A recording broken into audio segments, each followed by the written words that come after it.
Thank you for tuning into this episode of Bot, an AI-generated podcast by an F1 fan who happens to be a technology fan too. Welcome, everyone, to another deep dive. It is absolutely fantastic to have you with us. And before we really jump into the content, a huge shout out and a warm welcome to our newest subscribers this week, Brian, Ryan, and Emery. We're so glad you joined our community. You're definitely in for a treat with this one. Today, we're plunging deep into the exhilarating action and honestly quite a bit of drama from the 2025 Austrian Grand Prix held at the iconic Red Bull Ring. That's right. And to bring you the clearest and most comprehensive picture of everything that unfolded, we've pulled together the full race reports and highlights from F1 TV, ESPN, and motorsport.com. These sources, well, they give us multiple angles on every strategic gamble, every dramatic moment, and every subtle twist from the weekend. It's all here distilled for you. And our mission, as always, is to extract the most important nuggets of knowledge and insight from these sources. We want to help you get well-informed quickly with surprising facts and engaging discussion that goes beyond just what happened to really understand why it mattered and what it means for the championship. Okay, let's unpack this. Sure. And what a race it was to unpack, wouldn't you agree? Especially right at the very front of the field. Absolutely. The stage was, well, unequivocally set for McLaren coming into this Grand Prix. Lando Norris started on pole position after a truly dominant qualifying performance. I mean, he was a whopping half a second clear of his nearest rival. That's an eternity in Formula One term. Half a second. Wow. Yeah, it immediately signaled McLaren were kind of in a league of their own in Austria. You're right. His qualifying lap was truly exceptional. How did he manage that kind of gap? What did that tell us about McLaren's raw pace coming into the race? Well, it suggested they'd just found a real sweet spot with the car that weekend, especially with the medium to high downforce setup for the Red Bull Ring. Norris then wasted no time converting that pole into the lead at turn 1. But the immediate action, the fascinating bit, was just behind him. Championship leader Oscar Piastri starting P3, he immediately swept around Charles Leclerc to claim P2. Right, setting up McLaren versus McLaren from the get-go. Exactly, which has pretty much become the defining narrative of the 2025 season, hasn't it? And that duel certainly didn't disappoint, did it? Felt like Piastri was on a mission from the very first lap. Oh, absolutely. What specifically made his early attacks so effective? And, I mean, how did Norris manage to hold him off so skillfully under that pressure from his own teammate? Well, Piastri's aggression was remarkable, especially with that initial move at turn 3 on lap 11. He actually briefly muscled his way past Norris there. He did, for a moment, yeah. But Norris's immediate switchback at turn 4 showed his composure, his racecraft. He knew exactly how to regain track position. It was a classic F1 move.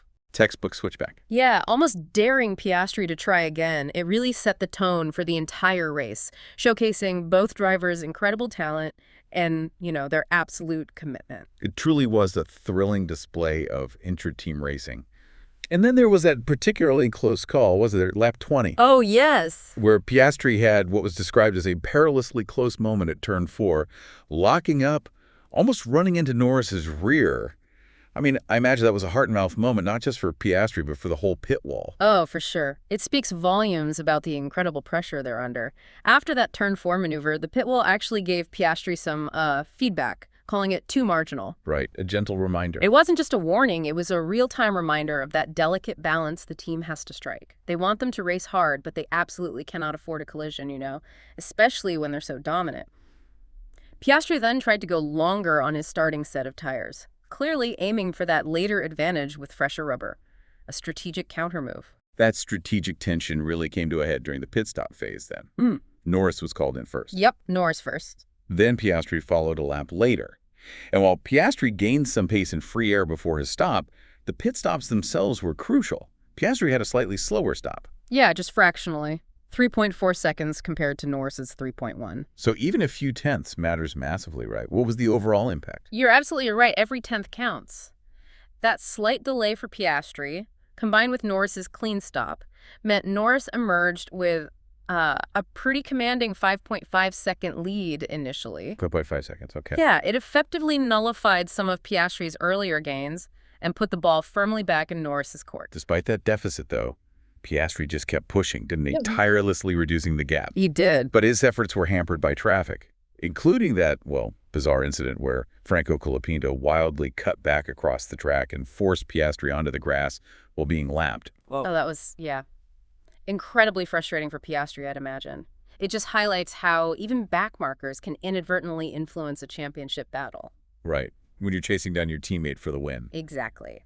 Ultimately, Norris managed the gap masterfully, kept it under control, and secured his third win of the season, crucially cutting Piastri's championship lead down to just 15 points. This race truly cemented the 2025 season as a two-horse race between the McLaren drivers. After all that stress, Lando Norris's post-race reflection really tells the story, doesn't it? He said, and I quote, "It was a tough race, pushing the whole way through tricky, hot, tiring, but a perfect result for us, a team. A 1-2 is exactly what we want. We had a great battle, that's for sure. It was a lot of fun for me. A lot of stress, but a lot of fun." Yeah. You can almost hear the relief, can't you? Absolutely. The exhilaration, too. It perfectly encapsulates that internal conflict, you know, racing your teammate for the title. Beyond the thrilling race on track, the Austrian Grand Prix didn't just cement McLaren's dominance. It set up a championship battle that will test their internal cohesion maybe more than their rivals will. The real race from here on out might just be on the pit wall. Can they manage this rivalry without compromising their ultimate team goals? That's the fascinating strategic dilemma they face now. Yeah, that's a great point. While McLaren were battling it out, though, the chaos really began elsewhere on the grid, even before the lights went out properly. Oh, yeah. The Williams team, in particular, had a day they'll absolutely want to forget.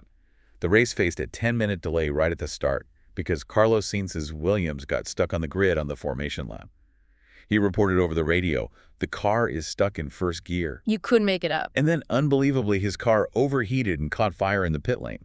A DNF before the race even properly began. Talk about starting your day off badly. Tell me about it. You almost feel bad for the mechanics having to deal with that right before the start. And if that wasn't enough drama, There's more. on the actual start of the race, we had another hugely significant incident. Rookie Kimi Antonelli dramatically ran into Max Verstappen under braking for turn 3, wiped them both out. Lap 1. Both out. Yep. Antonelli later got a 3-place grid penalty for Silverstone. That's a huge blow, especially for Verstappen. He's already playing catch-up in the championship, isn't he? He is. What are the broader implications when early exits like this happen? Especially in such a tight season. Feels like it could be a championship-defining moment. It absolutely could be. Verstappen's early exit here, well, it isn't just missed points. It puts immense pressure on Red Bull to deliver flawless weekends from now on. One more DNF like this, and their championship hopes could realistically be over. Just shows how unforgiving F1 is. Brutal. Especially at Red Bull's home race, too. Exactly. And it certainly was a day to forget for Williams. Not only did Sainz fail to start, but his teammate Alex Albon also retired early, lap 16. Another retirement? Yeah, due to apparent technical trouble. So both Williams cars in the garage very early on, described as one of their worst days of the season. Wow. From one DNF before the start to a double DNF by lap 16 is just a tough break. These early incidents, they just completely reshaped the race, didn't they? And the championship narrative. Taking out a key competitor like Verstappen, the double DNF for Williams, it highlights the unforgiving nature of F1. One small mistake, one mechanical issue can have massive consequences, not just for the race, but for the whole season. Yeah, it reminds us that even with all this tech, it's still so unpredictable. But with some usual contenders out, the stage was set for others to shine, right? Exactly. And beyond the McLaren show, the best of the rest certainly delivered some action. While McLaren dominated, Ferrari had what were described as quiet but fruitful races. Charles Leclerc secured a solid podium third place, and Lewis Hamilton finished fourth, showing good pace with their upgrades. Absolutely. Good points haul for Ferrari. Beyond them, other notable performances. George Russell was the sole Mercedes finisher, coming in a distant fifth. Probably not what he hoped for after Canada. A bit lonely out there for him, maybe. Yeah. But Liam Lawson had a superb race for Racing Bulls, converted his top 6 grid swat into a fantastic 6th-place finish. Apparently a superbly executed one-stop strategy. That's a seriously strong result for him. Shows real maturity. Definitely. And the excitement wasn't just there. The midfield battles were just as captivating, maybe even more so. Sometimes they are. Fernando Alonso in the Aston Martin finished 7th after a monumental scrap with Kick-Sauber rookie Gabriel Bortoleto. And Bortoleto got P8, his first ever F1 points. Yeah. Huge moment for him. Going wheel to wheel with Alonso and getting points, that's massive for a rookie, isn't it? It really is. To not just finish in the points, but to hold off a 2-time world champion like Alonso, that speaks volumes about Bortoleto's potential. Moments like that can define a young driver's career. And the midfield action didn't stop there. Nico Hülkenberg's strong recovery from the back brought him to ninth. Giving Sauber double points. Their first since 2018, which is massive for that team, shows their progress. Then Esteban Ocon rounded out the top 10 for Haas, grabbing the final point. The intensity in these midfield battles, it's often overlooked, but it's crucial for the constructors' standings. Absolutely. Speaking of aggressive driving and strategy, there were a few other incidents and penalties that added to the mid-race mayhem. Yuki Tsunoda, for example, got a 10-second penalty for tipping Franco Colapinto into a spin at turn 4. Right, that forced Tsunoda to pit for a new front wing, too, adding insult to injury. And Colapinto himself wasn't entirely blameless later on, was he? No, he got his own penalty. 5 seconds for wildly cutting back across the track and forcing Piastri onto the grass while being lapped. The same incident we mentioned earlier. Yeah, the one that directly hampered Piastri's chase. It really underscores how even battles further back can ripple right to the front. And just to round out the struggles, Pierre Gasly battled severe balance problems in his Alpine, lamenting over the radio, "I have no grip, I'm about to spin every corner." Oof. Not what you want to hear. Must have been a nightmare to drive. Indeed. Just shows how quickly things can unravel and how even experienced drivers are at the mercy of their machinery sometimes. So let's recap. We've unpacked the incredible McLaren 1-2 that headlined the 2025 Austrian Grand Prix, delving into that thrilling, sometimes nervy intra-team battle. We also covered the early race chaos that took out key players like Verstappen and Williams' terrible double DNF.